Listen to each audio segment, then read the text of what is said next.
اب فیشن کے لیے جو پہنتے ہیں تو بھائی ان سے میں یہی کہنا چاہوں گا کہ آپ ماشاءاللہ داڑھی رکھ لیجئے، وہ بہت بڑا فیشن خود ہی ہے، اللہ کو جو فیشن پسند ہے وہ فیشن اپنائیے، کیا یہ ناچنے گانے والوں کے چکر میں مت پڑیے، ہے نا؟ اور یہ سب چین پہننا اور نیکلیس پہننا، ہار پہننا، کنگن پہننا، یہ عورتوں کے لیے اچھا لگتا ہے، مردوں کو ان سب چیزوں کی ضرورت نہیں ہے۔ زیادہ سے زیادہ آپ چاندی کی انگوٹھی پہن لیجئے جو اللہ کے نبی پہنتے تھے۔ فیشن کے طور پر اگر آپ یہ سب چیزیں پہن رہے ہیں تو یہ مناسب نہیں ہے۔ جی، دعا کے پہلے اللہ کی تعریف کریں، اللہ کے نبی پر درود بھیجیں، اس کے بعد دعا کریں، یہ دعا کے آداب میں سے ہے۔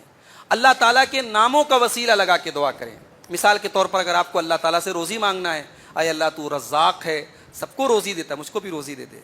اے اللہ تو وہاب ہے، سب کو تو نے نعمتیں دی ہے، اللہ مجھے ایک نیک بیٹا دے دے۔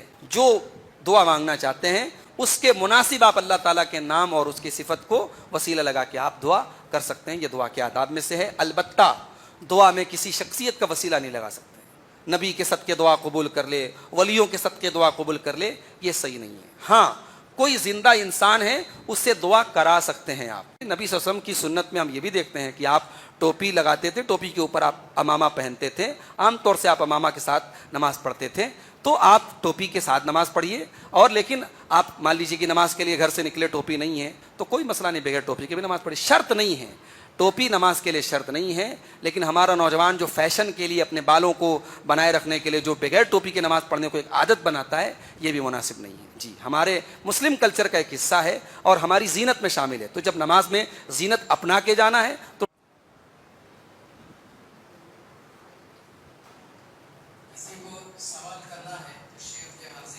ایک بھائی نے بھی ایک سوال کیا ہے کہ بجاج کارڈ کے ذریعے قسطوں پر کوئی سامان لینا کیسا ہے؟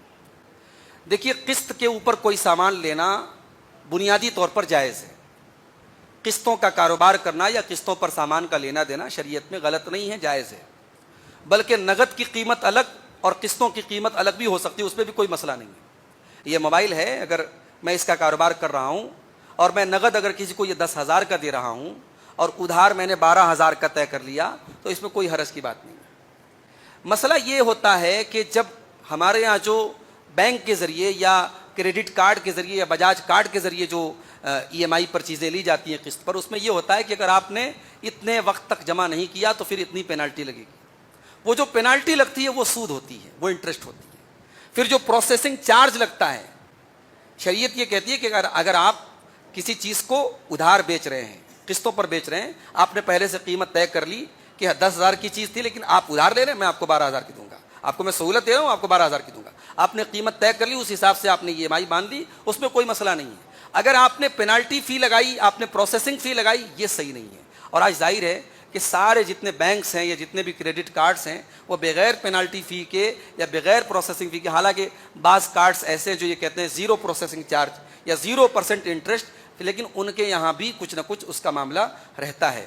اسی لیے اہل علم کہتے ہیں کہ جہاں تک ممکن ہو ان سب چیزوں سے بچنا چاہیے۔ جب کوئی ایسی بہت ضرورت کی چیز ہے کہ ہمارا اس کے بغیر گزارا نہیں ہے اور ہمارے پاس نقد خریدنے کی استطاعت نہیں ہے اور ہم اس بات کے لیے پورے شور ہیں، یقین ہے ہمیں کہ ہم ای ایم آئی وقت پر بھر دیں گے اور ہم کوئی اس میں انٹرسٹ نہیں دیں گے، اور جس کارڈ کے ہم تھرو لے رہے ہیں اس میں بھی کوئی اس میں انٹرسٹ نہیں لیا جا رہا ہے، تو پھر اس صورت میں گنجائش نکلتی ہے۔ لیکن اس کو بھی اگر اوائڈ کریں اور ہم نقد اس چیز کو لیں تو یہ زیادہ بہتر ہے۔ یا پھر کچھ ایسی تنظیمیں اور کمپنیز بن جائیں یا مسلمان خود آپس میں کچھ ایسی کوآپریٹو آرگنائزیشن بنا لیں جو ایک دوسرے کے تعاون کے اوپر مبنی ہو اور جو انٹرسٹ سے پاک ہو، جو کہ ابھی بہت مشکل نظر آ رہا ہے ہمارے ملک میں، لیکن اگر ایسی صورتیں بن جائیں تو پھر معاملہ لوگوں کے لیے آسان ہو جائے گا انشاءاللہ۔ سوسائڈ تو ظاہر ہے کہ حرام ہے، یہ تو پوچھنے کی بات ہی نہیں ہے۔ وَلَا تَقْتُلُوا أَنفُسَكُمْ إِنَّ اللَّهَ كَانَ بِكُمْ رَحِيمًا، اللہ نے قرآن میں فرمایا کہ اپنے آپ کو قتل مت کرو، بے شک اللہ تم پر مہربان ہے۔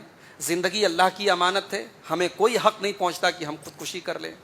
اور جہاں تک بھائی نے پوچھا کہ پیار محبت کے نام پہ خودکشی کر لیتے ہیں یا کر لیتی ہیں، لڑکیاں بھی کر لیتی ہیں، تو یہ ظاہر ہے کہ ایمان کی کمزوری ہے اور دین سے جہالت ہے۔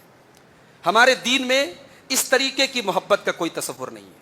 ہاں، اگر کوئی لڑکا پسند آ گیا، بھائی راہ چلتے یا کسی کو ہم نے ایک نظر دیکھ لیا، وہ ہمیں پسند آ گیا، اس کا جائز راستہ، آپ نکاح کا پیغام بھیجیں، اگر واقعی میں وہ لڑکا دیندار ہے اور آپ کے لائق ہے، آپ اپنے والدین سے کہہ کر کے نکاح کا پیغام بھیجیں، یا کوئی لڑکی کسی کو پسند آ گئی وہ نکاح کا پیغام بھجوائیں۔ یہ محبت کرنا، عشق کرنا، چکر چلانا، اور اس کے بعد آپ غیر مسلموں سے، آج مسلمان لڑکیاں غیر مسلموں کے ساتھ ان کے افیئرس چل رہے ہیں۔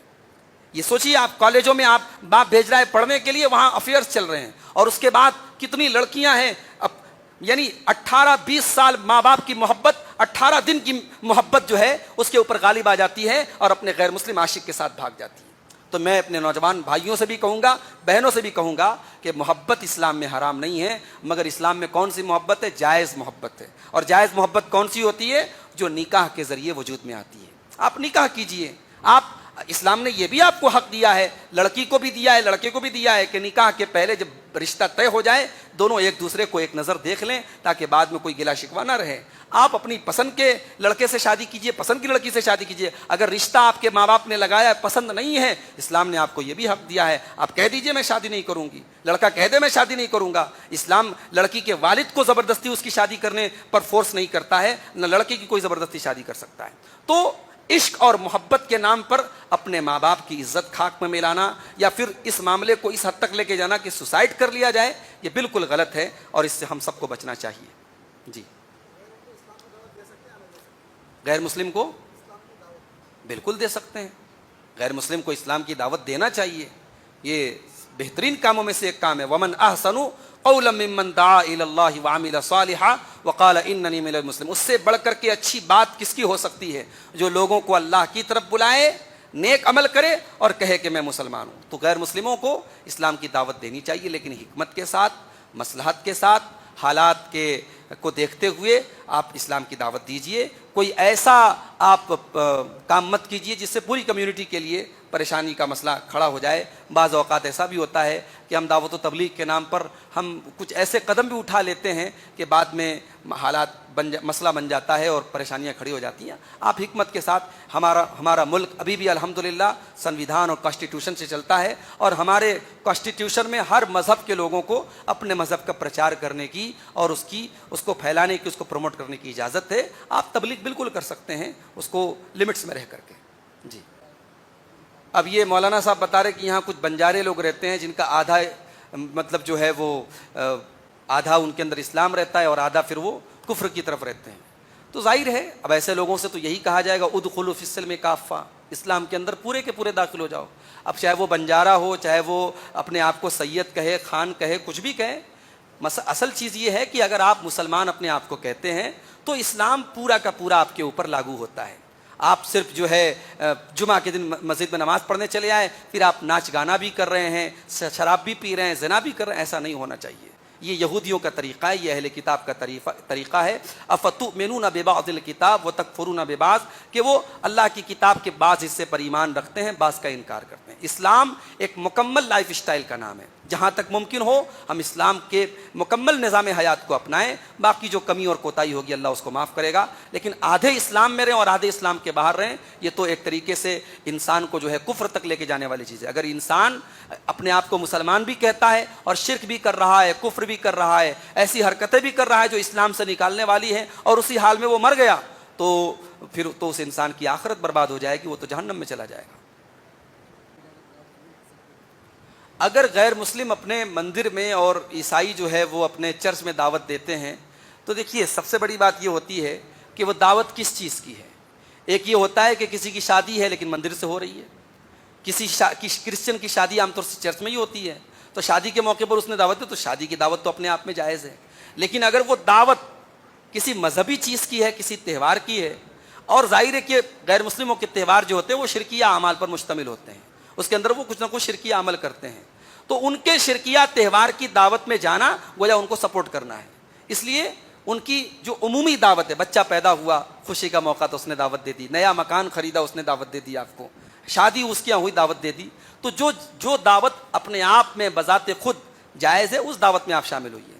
جو دعوت اسلام کے اندر حرام ہے اس دعوت میں آپ نہیں جائیں گے۔ جیسے سوگ کی دعوت، مرنے کے بعد جو دعوت ہوتی ہے اس دعوت میں، جیسے ہمارے غیر مسلم بھائیوں کے یہاں 13 دن کے بعد تہراویں ہوتی ہے، 13 دن کے بعد مرنے کے بعد تہراویں ہوتی ہے، اس میں سارے رشتہ داروں کو بلا کے کھانا کھلاتے ہیں۔ تو اگر وہ دعوت ہے تو آپ اس میں ٹھیک ہے، پڑوسی ہے آپ کا، رشتہ دار ہے، آپ جائیے، اس کو تھوڑا تسلی دے دیجیے, تھوڑا شرکت کر لیجیے, کھانا مت کھائیے. وہ پوچھے تو کہہ دیجیے بھائی ہمارے اسلام میں الاؤڈ نہیں ہے, ہم گمی کا کھانا نہیں کھاتے. اس طریقے سے آپ کہہ کر کے آپ جو ہے اپنے آپ کو بچا لیجیے, اور غیر مسلم کو ایسے عمومی طور پر اس کی دعوت کو قبول کر سکتے ہیں, اس میں کوئی حرج, اس کو دعوت قبول بھی کر سکتے ہیں, اس کو دعوت دے بھی سکتے ہیں. جی, اس کو قربانی کا گوشت بھی دے سکتے ہیں, افطار کی دعوت میں بھی اس کو بلا کے کھلا سکتے ہیں. لیکن غیر مسلم اگر افطار کی دعوت دے تو اوائڈ کرنا چاہیے. غیر مسلم اگر افطار کی دعوت دے تو کھا سکتے ہیں, جائز ہے, مگر بہتر ہے کہ آپ مسلمان کے یہاں افطار کریں. اور خاص طور سے اگر غیر مسلم ایسا ہے, چونکہ غیر مسلموں کے یہاں حلال و حرام کا کوئی مسئلہ رہتا نہیں ہے, تو اگر وہ حرام بھی کاروبار کر رہا ہے تو ایسے انسان کے یہاں افطار کرنے سے پرہیز کرنا چاہیے, بچنا چاہیے. جی, دے سکتے ہیں اگر اس کی ٹوٹل کمائی حرام نہیں ہے, اگر مکس کمائی ہے اور وہ مسجد یا مدرسے میں پیسہ دیتا ہے تو دے سکتے ہیں. نبی صلی اللہ علیہ وسلم کے دور میں جو مشرکین تھے انہوں نے خانہ کعبہ کی تعمیر کی تھی اپنی کمائی سے, حلال کمائی سے حالانکہ وہ کرتے تھے, تو اللہ کے نبی نے اس خانہ کعبہ کی تعمیر کو برقرار رکھا. اسی لیے اہل علم کہتے ہیں کہ مسجد وغیرہ میں اگر غیر مسلم چندہ دیں تو لے سکتے ہیں, کوئی حرج کی بات نہیں ہے. لیکن اگر کوئی غیر مسلم ایسا ہے اس کا پورا بزنس حرام کا ہی ہے, حلال کا کوئی کام ہی نہیں کرتا, تو ایسے غیر مسلم کا پیسہ آپ نہیں لیں گے, صاف بول دیں گے کہ آپ کا پیسہ ہم نہیں لے سکتے.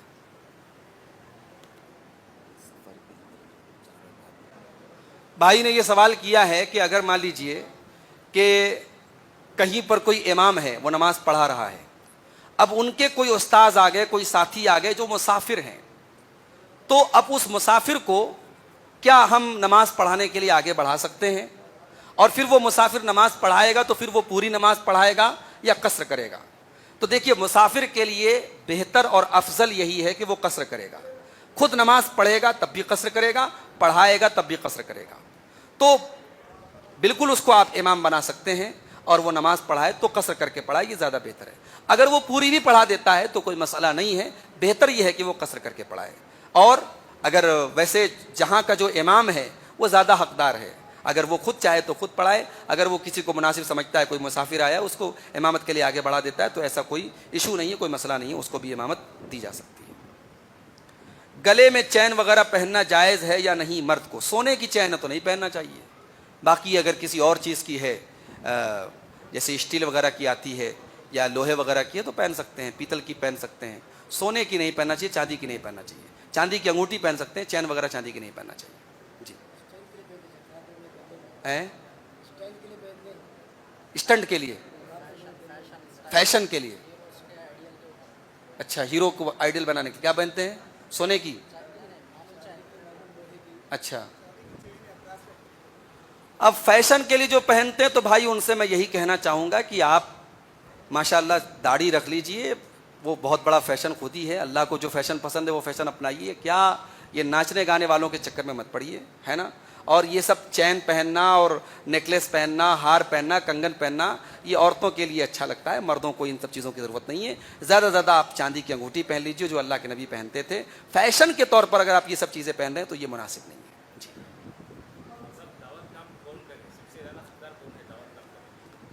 دعوت کا کام کوئی بھی کر سکتا ہے, دعوت کا کام کوئی بھی کر سکتا ہے, لیکن اس کے لیے شرط یہ ہے کہ پہلے وہ دعوت کے اصول سیکھ لے, علماء کی رہنمائی میں دعوت کے اصول سیکھ لے, خود اتنا علم حاصل کر لے کہ وہ دعوت دے سکے غیر مسلموں میں. آج ماشاءاللہ بہت سارے دعویٰ کورسز بھی چلتے ہیں مدارس میں, ان دعویٰ کورسز کو بھی وہ جوائن کر سکتا ہے. کوئی بھی دعوت کا کام کر سکتا ہے, اس میں شرط نہیں ہے کہ کسی ادارے کا فارغ ہو تبھی وہ دعوت کا کام کر سکتا ہے. ایک عام آدمی بھی دعوت کا کام کر سکتا ہے, شرط یہ ہے کہ دین کی بیسک نالج حاصل کر لے اور دعوت کے جو اصول ہیں وہ حاصل کر لے. جی, دعا کرنے کا طریقہ, دعا کرنے کا طریقہ دیکھیے, دعا کرنے کے طریقے میں بہت ساری چیزیں شامل ہیں. سب سے پہلی چیز تو یہ ہے کہ آپ جب دعا کریں تو بہتر ہے کہ آپ قبلہ رخ ہو کر کے دعا کریں. قبلہ رخ نہیں ہے تو بھی چلے گا, لیکن قبلہ رخ ہو کر کے کریں تو زیادہ بہتر ہے. ہاتھ اٹھا کے دعا کریں تو زیادہ بہتر ہے. اللہ کے نبی کی حدیث ہے کہ بندہ ہاتھ اٹھا کے دعا کرتا ہے تو اللہ تعالیٰ کو حیا آتی ہے کہ بندے کو خالی ہاتھ لوٹا دے. دعا کے آداب میں سے ہاتھ اٹھانا ہے. باوضو ہو کے دعا کریں تو زیادہ بہتر ہے. دعا کے پہلے اللہ کی تعریف کریں, اللہ کے نبی پر درود بھیجیں, اس کے بعد دعا کریں, یہ دعا کے آداب میں سے ہے. اللہ تعالیٰ کے ناموں کا وسیلہ لگا کے دعا کریں. مثال کے طور پر اگر آپ کو اللہ تعالیٰ سے روزی مانگنا ہے, اے اللہ تو رزاق ہے, سب کو روزی دیتا ہے, مجھ کو بھی روزی دے دے. اے اللہ تو وہاب ہے, سب کو تو نے نعمتیں دی ہے, اللہ مجھے ایک نیک بیٹا دے دے.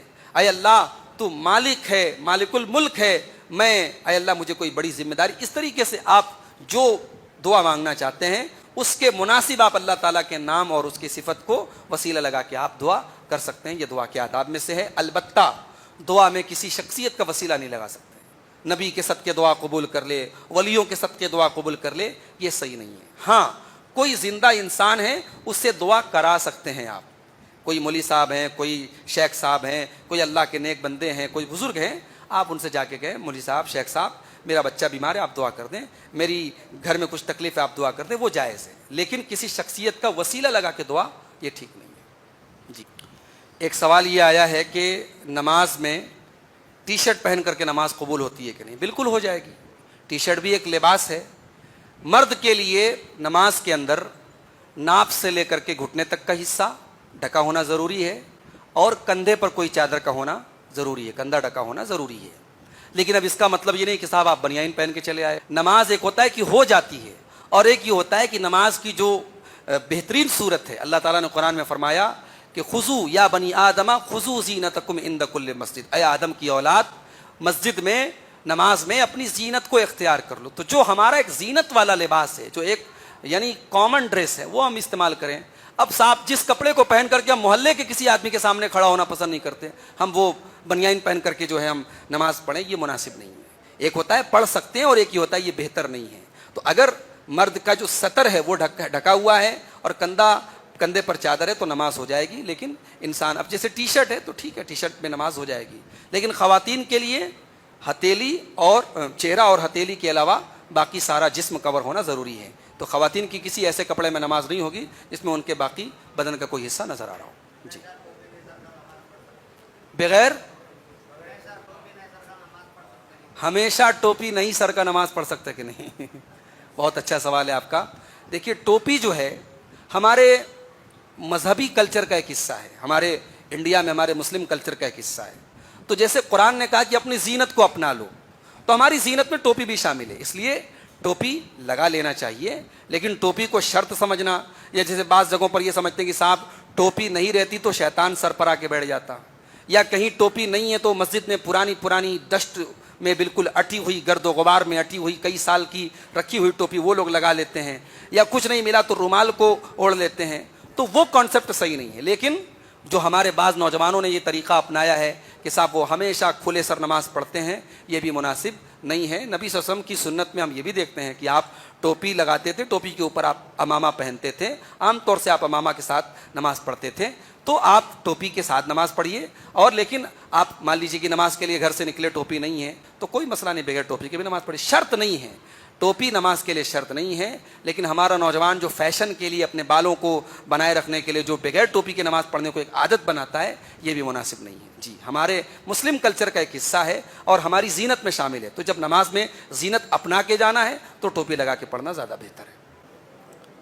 2-3 سوالات اور آئے ہیں, ان کا جواب دے کر کے ہم گفتگو ختم کرتے ہیں.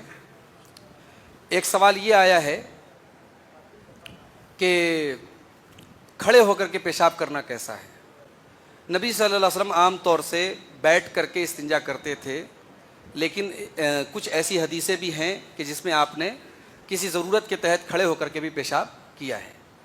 تو بھائی نے پوچھا تھا کہ جینس کی پینٹ وغیرہ کسی نے پہنی ہے تو کیا وہ کھڑے ہو کر کے کر سکتا ہے؟ دیکھیے جینس کی پینٹ یہ کھڑے ہو کر کے پہننے کے لیے وجہ نہیں ہے. اگر واقعی میں جہاں ہمیں پیشاب کرنا ہے وہاں بیٹھ کر کے کرنے میں گندگی کا یا شیٹوں کا اندیشہ ہے تو پھر آپ کھڑے ہو کر کے کر سکتے ہیں. کوشش یہی کریں, افضل یہی ہے, بہتر یہی ہے کہ بیٹھ کر کے کریں. اور جہاں بیٹھ کر کے کرنے میں کوئی پریشانی ہے یا انسان خود بیمار ہے یا کچھ اس کو بیٹھ کے کرنے میں تکلیف ہے تو وہ کھڑا ہو کر کے کرے. بہتر نہیں ہے کھڑے ہو کر کے کرنا, بہتر بیٹھ کر کے کرنا ہے.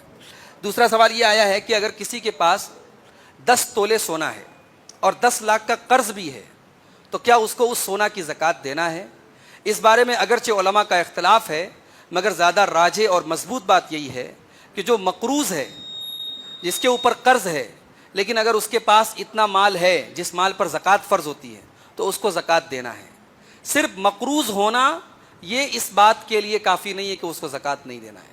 نبی صلی اللہ علیہ وسلم زکوٰۃ وصولنے کے لیے جن لوگوں کو بھیجتے تھے, آپ نے کبھی حکم نہیں دیا کہ سامنے والے سے پہلے پوچھو کہ تم مقروض ہو کہ نہیں ہو. آپ نے پوچھا, آپ نے کہا کہ زکوٰۃ وصولو, ان کے غریبوں امیروں سے لی جائے گی, غریبوں کو دی جائے گی. اس لیے اگر کسی کے پاس قرض ہے تو صرف قرض ہونے کی بنیاد پر وہ زکوٰۃ ادا نہ کرے، ایسا مسئلہ نہیں۔ ہاں وہ قرض کی ادائیگی کرے، اگر قرض کی ادائیگی کرنے کے بعد اس کے پاس پیسہ زکوٰۃ کے لائق نہیں بچتا ہے تو کوئی مسئلہ نہیں ہے۔ اب 10 تولے سونا ہے تو 10 تولے سونا کا 2.5%، 2.5% اس کو زکوٰۃ دینا ہے، اگرچہ وہ 10 لاکھ کا مقروض ہے، لیکن اس کو چاہیے کہ قرض کی بھی وہ ادائیگی کرے۔ اور اسی طریقے سے ایک سوال یہ آیا ہے کہ بہت زیادہ عطر استعمال کرنے سے سایہ کا اثر ہوتا ہے کیا؟ کوئی سایہ وایا کا اثر نہیں ہوتا ہے، خوب عطر استعمال کیجئے، عطر استعمال کرنے سے کوئی نقصان نہیں ہے۔ البتہ یہ ہے کہ عطر میں جو ہے اگر کوئی ایسی چیز ملی ہے جو صحیح نہیں ہے تو اس کو اوائڈ کیجئے، اور بعض لوگوں کو عطر سے الرجی ہوتی ہے تو اس کا خیال رکھیے، باقی عطر سے کوئی سایہ وغیرہ کا کوئی مسئلہ نہیں ہے۔